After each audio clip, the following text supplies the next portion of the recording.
Hello friends, welcome back to our channel. ఆవు పేడతో గ్రామీణ భారతానికి విడదయ్యరాని బంధం ఉంది.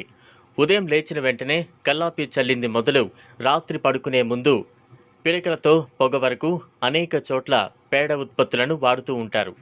అంతేకాదు పశువుల పేడ రైతులకు మంచి ఎరువుగాను ఉపయోగపడుతోంది. అందుకే ఆవు పేడ విషయంలో పలు ప్రభుత్వాలు ప్రత్యేక కార్యక్రమాలను తీసుకొస్తున్నాయి. తాజాగా మధ్యప్రదేశ్ సీఎం శివరాజ్ సింగ్ చౌహాన్ కూడా కీలక వ్యాఖ్యలు చేశారు.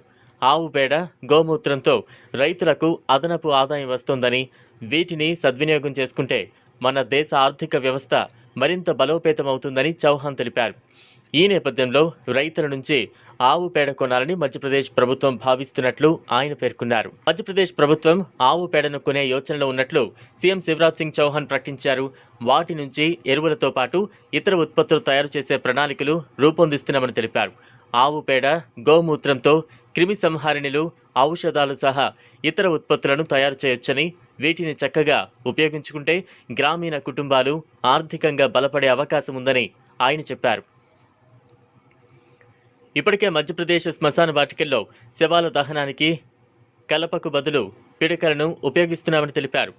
అందుకోసమే రాష్ట్ర ప్రభుత్వం గోశాలల్ని, సంరక్షణ కేంద్రాలను నెలకొల్పిందని చెప్పుకొచ్చారు శివరాజ్ సింగ్. పశు సంరక్షణ, చికిత్స నిమిత్తం 109 నంబర్పై ప్రత్యేక అంబులెన్స్ సర్వీసులను కూడా ప్రారంభించాలని భావిస్తున్నారు. కాగా ఛత్తీస్గఢ్ ప్రభుత్వం 2020లో గోధన్ నయా యోజన పథకాన్ని తీసుకొచ్చిన విషయం తెలిసిందే. ఈ పథకం ప్రకారం ప్రభుత్వమే రైతులు, గోశాలల నుంచి ఆవు పేడను కిలో ₹2 చొప్పున కొనుగోలు చేస్తోంది. ఇలా గ్రామాల నుంచి ఆవు పేడను సేకరిస్తోంది. సేకరించిన పేడను సహకార సంఘాల ద్వారా వర్మీ కంపోస్ట్ను తయారు చేసి రైతులకు విక్రయిస్తోంది. ఇందుకోసం సహకార సంఘాలకు రుణాలు కూడా ఇస్తోంది. దీంతో ఛత్తీస్గఢ్లో ఆవు పేడకు డిమాండ్ భారీగా పెరిగిపోయింది.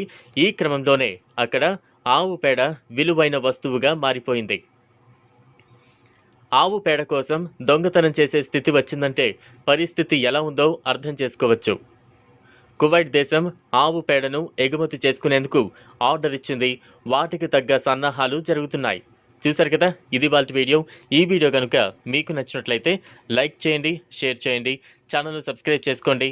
Thanks for watching.